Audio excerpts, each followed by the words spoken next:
Mike got something for me the other day, and we'll talk about the story here in a minute. He told me he'd mail it. I told him I wanted to do it all on camera and all that. Because what's in here, I seen for about 30 seconds on live camera he showed me. And I was like a little freaking schoolgirl. So let's go ahead and open this up and see what is going on in here. Got my Shinger right here. Shingadera. Shingadera.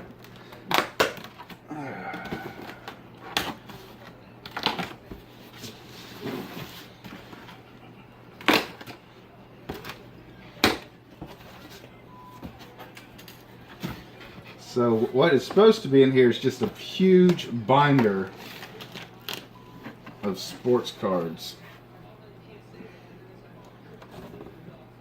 So we will get to this madness here in a bit. And he also, my God, dude, my guy sent a couple unopened boxes of cards. So let's go ahead and we'll turn this camera off, turn it around, and let's see what's on the inside of this freaking binder. Man, this thing is going to be sweet, I promise you. Can we see just the first page? Just briefly. I mean, just the first page.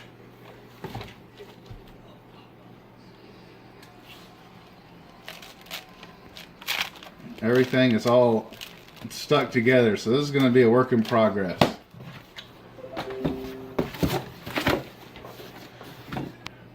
That's it. Let's turn this thing around. Okay, so I had plans to flip the camera around and show these cards. But the problem is, I got, like, maybe I can, this would be the best way to show you. So this is the problem. Let me just flip through these pages real quick.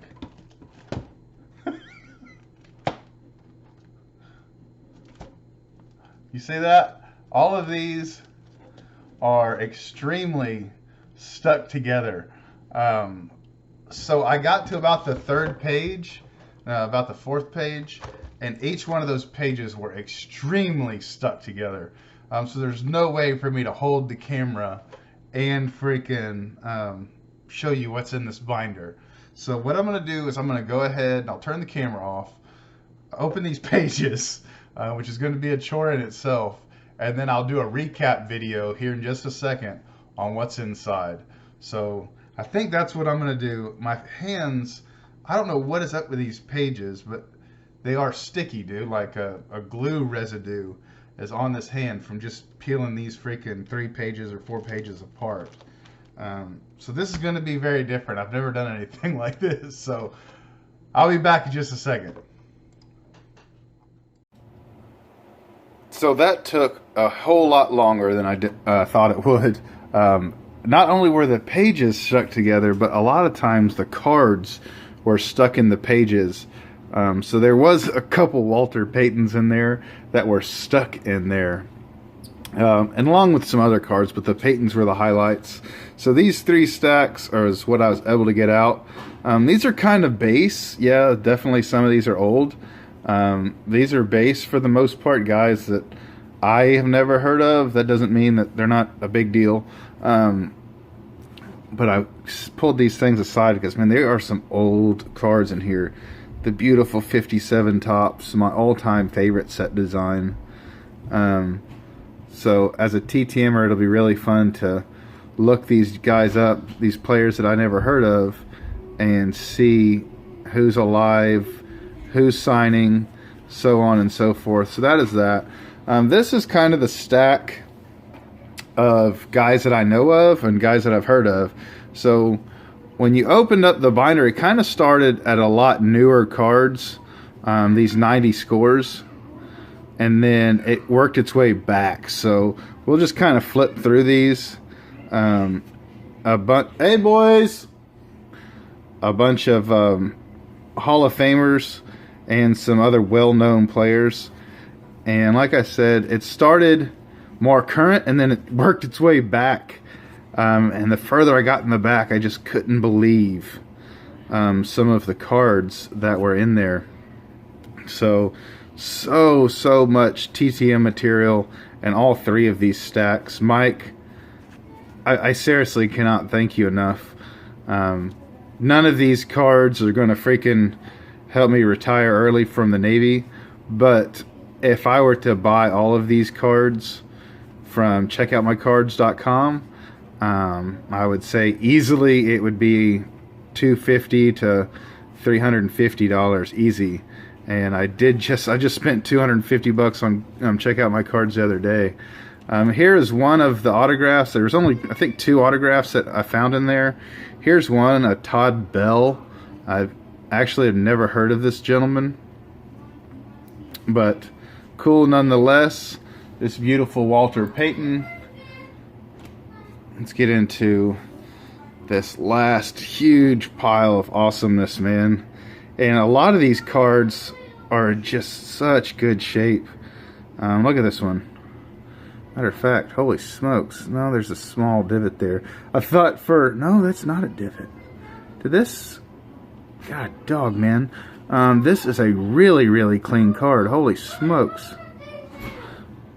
Oh, man. I just picked this one as an example, and it just happens to be absolutely awesome. Oh, that's Mike calling right now. Sorry, Mike.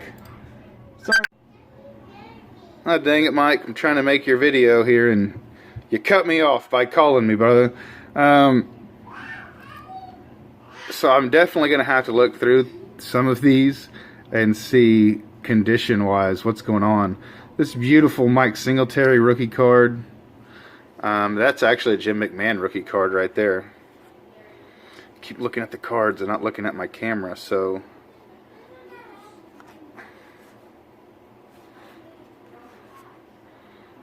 and it just goes on and on.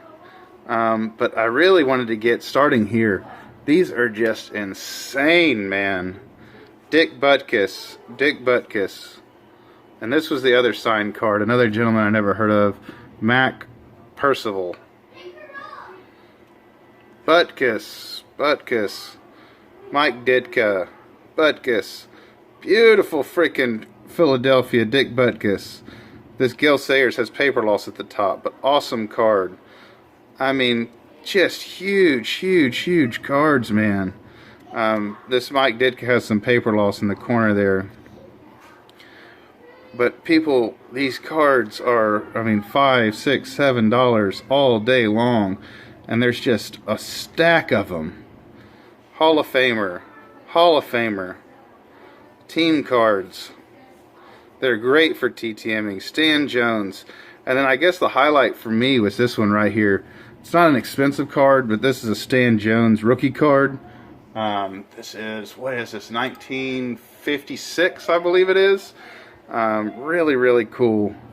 Definitely has some story to it. There's definitely some creasing and some softer corners, but really freaking awesome card. I actually almost, no kidding, almost bought this today at a card show that I went to. So that is that. Thank you so much, Mike. I'm gonna call you right now, brother. So till next time, guys, adios, be safe, bye-bye, toodles.